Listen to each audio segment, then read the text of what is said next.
My question is about relationships. And I was listening to what you were saying earlier about the list of positive aspects.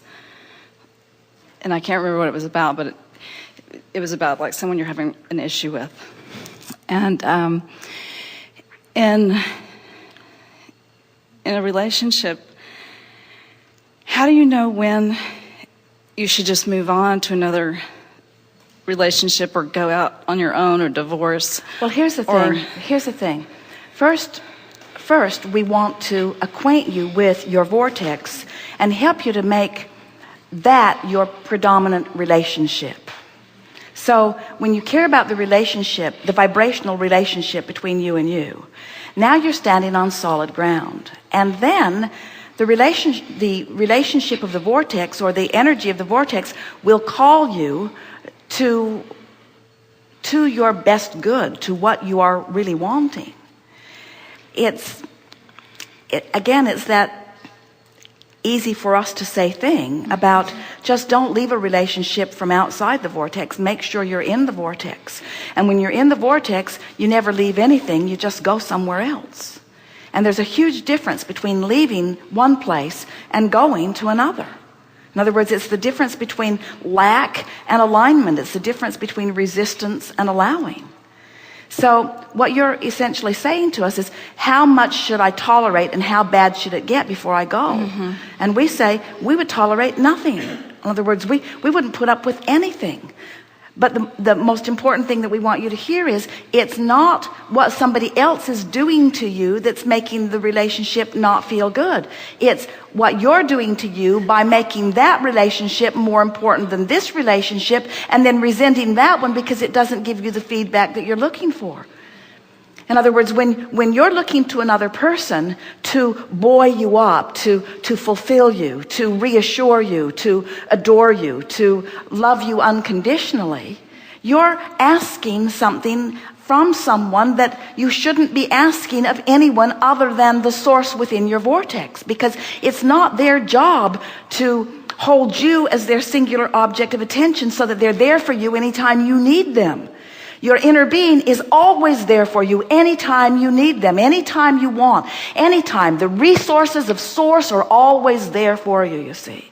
So we think that a whole lot of people, in fact, nearly every person, uses relationships in a really screwy way by asking anyone to be my rock, you're my reason for living, you're my anchor, you're my ball and chain. In other words, free them all. And more important, free yourself from needing them to behave, you see. And we know there are things that go on in relationships, in your relationship, that you don't want, and that no one should ask you to put up with. We just want you to know that you can't get to where you want to be by being mostly aware of what you don't want. So here's how it works. So this troubling relationship is causing you, and has been causing you for some time, to create a really different relationship in your vortex. Every time you are disrespected, a more respectful relationship cues up. Every time you are misunderstood, a more understanding relationship is queued up. Every time you are unappreciated, a more appreciative relationship is queuing up. Now, we know, as we said earlier, it's easier to go to the movie and watch the reality of all the color and vividness of real life than it is to conjure imagery of what's in the vortex. We get that. But we want you to understand that there is a vivid, delicious relationship waiting for you that has been carved out of every relationship that you've ever had, that you have access to, but that you have to make a choice, thought by thought, day by day, moment by moment, emotion by emotion. You have to reach for better feeling thoughts. You have to reach for what's here rather than be appalled by what's here. So what you have to do is just sort of put up with it when it's happening, because it's hard to ignore someone who's there. It's hard to ignore something when it's happening. Don't even try.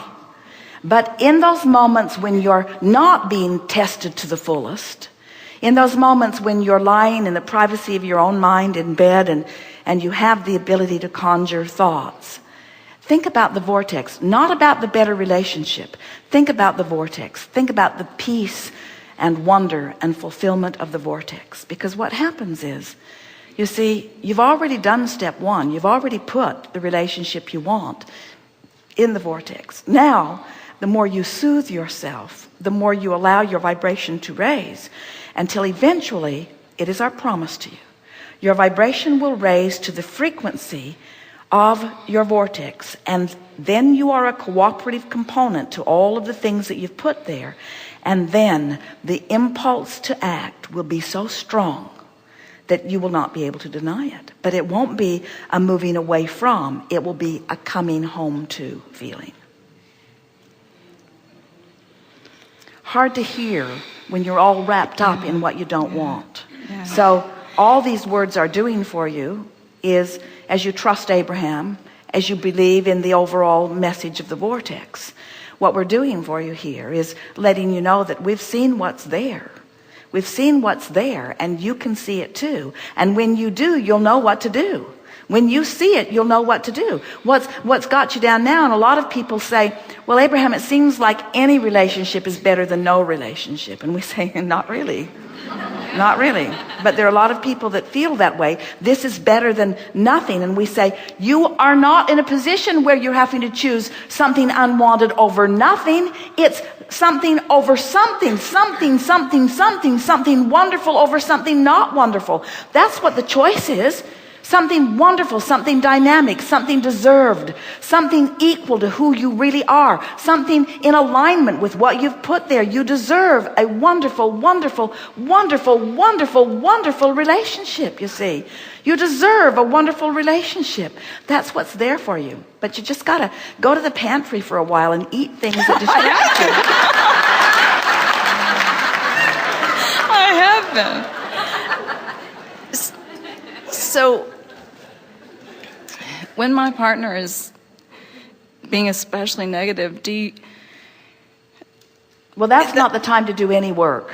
Just accept that hair blowing. Just accept that hair blowing experience as sort of where you're at. That hair blowing back experience. In other words, well, this is where we are. This is what is, and this is putting all kinds of good stuff in the vortex. Don't tell your partner, because that's just annoying. Oh, you're helping me create someone so much better than you.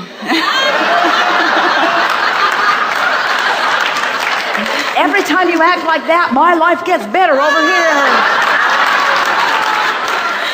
You don't want to say that. Just know it.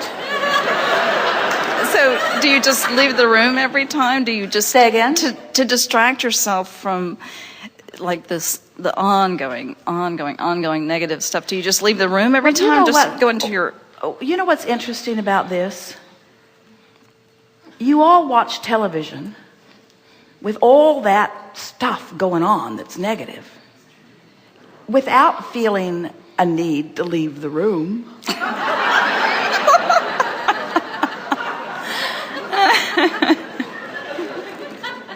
Do you run out of the room every time somebody kills a bug? Do you, in other words, there's all kinds of stuff that you don't necessarily want. The only reason that anyone leaves the room is to make a point. I don't like what you're saying.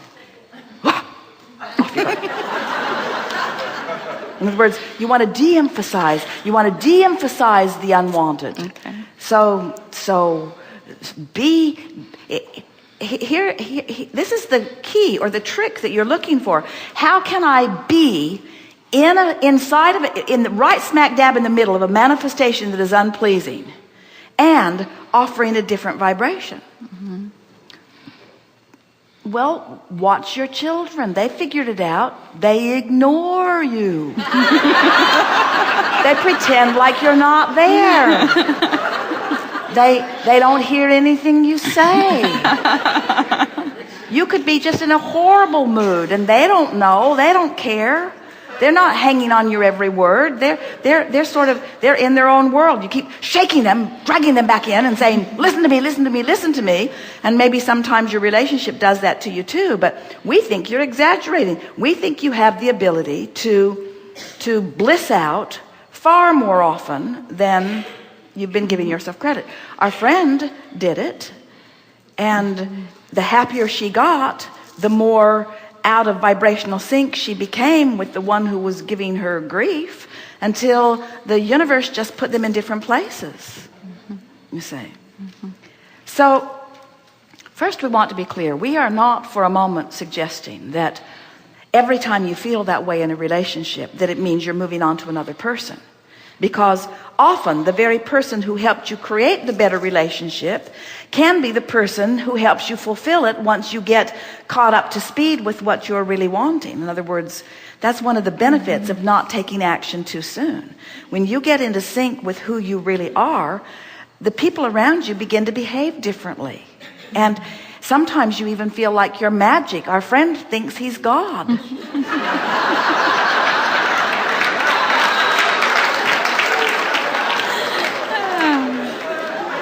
And we do too. In other words, you have such power of persuasion when you get tuned in, tapped in, turned on. Have you ever been in a situation where something happened and you laughed, and because you laughed, everyone else did too, and it sort of blew over? You changed the vibrational dynamics of the situation from your in the vortex attention to it, you see.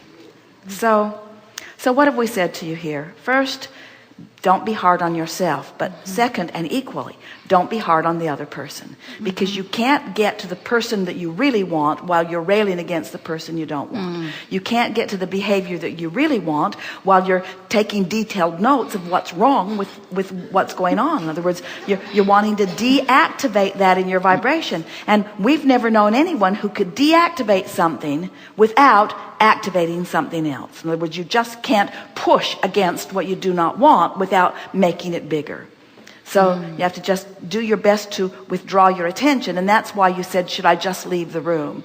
And we say, unless leaving the room draws more attention to it. If you can leave quietly or leave happily, or hear something and go answer it, or be on your way to something else, but don't leave in a defiant huff against anything.